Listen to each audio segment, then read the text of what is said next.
That's right. So ICLEI is an international association, a network of cities around the world. We have amongst our members large, medium-sized mega cities, super cities.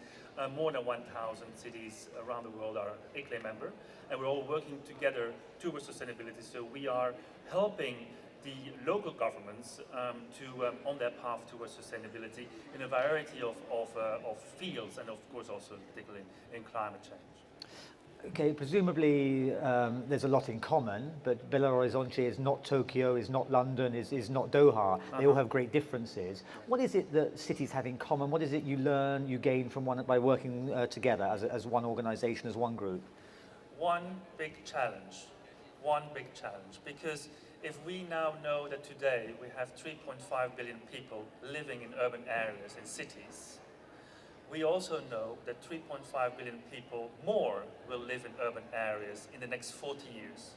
Now, we took in our urban areas 4,000 years to provide the infrastructure, the urban infrastructure, for the population we're having now.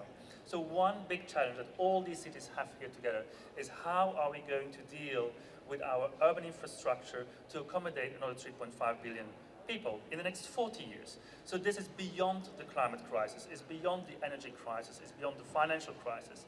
And this is a challenge that we will have to tackle, I believe, by all actors, by all parties, including the intergovernmental conferences such as this here, but also other spheres of government, subnational government, local governments, the private sector, R&D, the civil society for sure. So that is what we all have in common, even if the context and if the problematics of the cities may vary, but that is what these cities know, in both in industrialized countries as well as in emerging economies, and particularly in developing countries where the urban growth is the highest, and definitely far more like, for example, regions like the US or Europe. And there seems to be, by the number of members that your organisation has, there seems to be a fairly comprehensive recognition that there is a problem that needs dealing with and that all cities need to be involved. Is that the case? That is absolutely the case, and what we are doing here at the COP, for example, is to request not only the recognition of the work that local governments, that cities are undertaking, but also the support from the intergovernmental conferences to these actors. And we think that if there is a more coherent and a more consistent support, both in capacity building, both in financing and financial support, that then together we can actually reach far more than what is being discussed today. Many of the cities, and I will give the floor to my colleagues here, but if you just imagine that a city, metropolitan area like Tokyo has 22 million inhabitants, it is far more than half of the parties that are sitting here. So of course, if the mayor of Tokyo engages his or city into a climate action plan that is serious, you can achieve as much as two or three parties that are here around the table. Okay, thank you very much. We'll come back to you in a little while. But Belo Horizonte, the third largest city in Brazil, what are the problems that your city has faced, and what is being done, what can be done to try to solve these problems? Well, as every South American big city, we have a big problem called social disparity. So poverty is a big problem for South America. And it is part of sustainability problem and also climate change, because when something happens, the poor ones are the most to suffer and the first to suffer. Also energy. In our cities, we have to face energy problems, how to supply energy to such big populations, and how to make it greener and greener. Transportation, they are the bad guys of emissions in cities, so how to increase the quality and the offer of public transportation, and solid waste.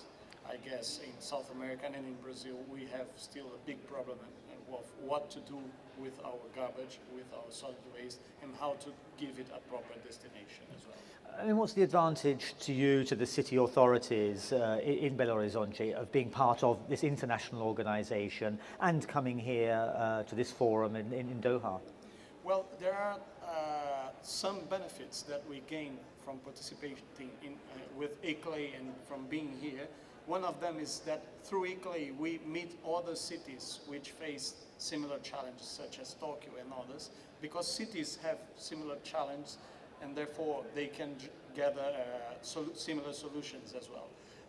And we also believe that multi-level cooperation is needed.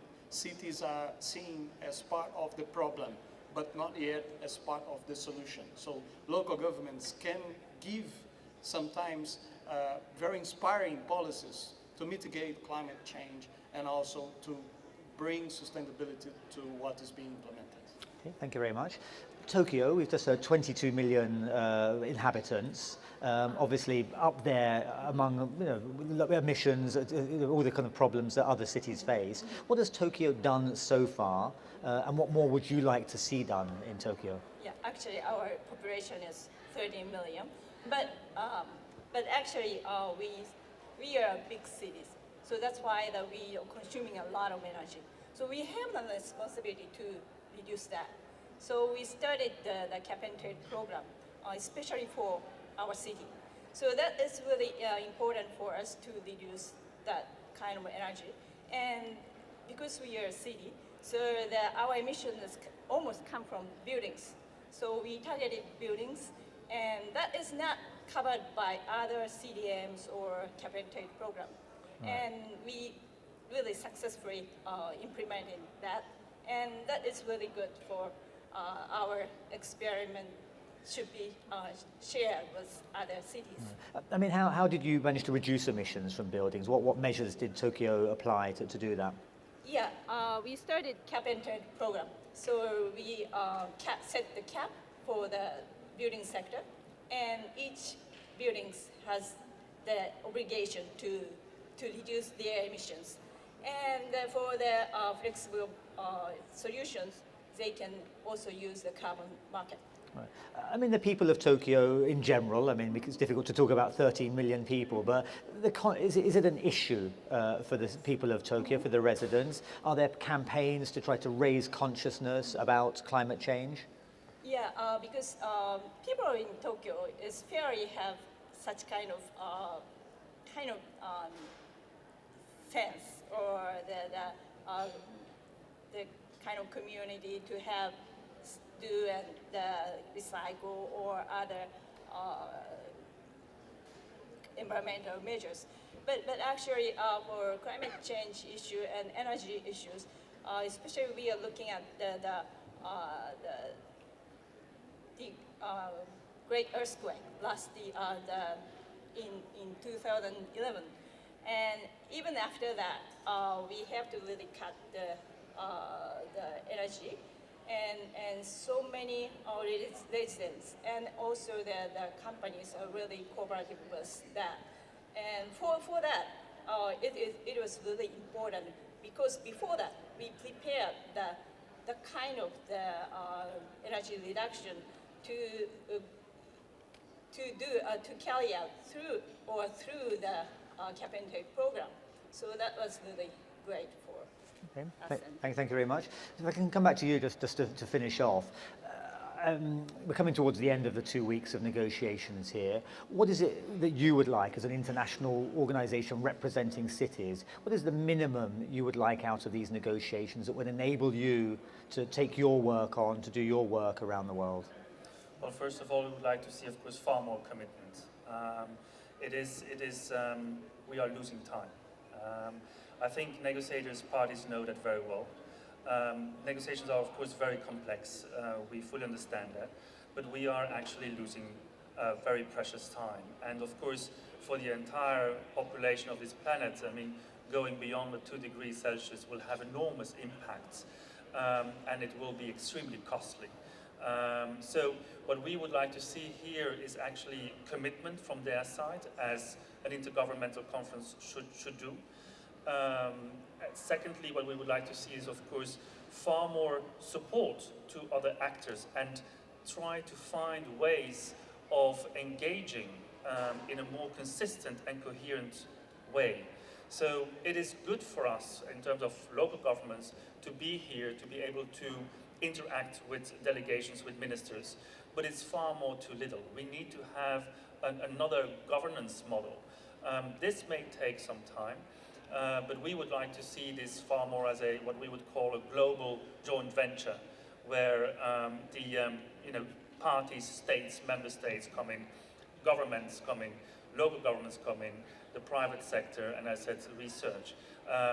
I think these are the mechanisms that need to be found. What we are discussing now here is a result of the fact that we are lacking the leadership to combine these various actors. And so very often when we talk to the delegations here, we see that they understand that action is taking place on the ground, and for example in cities.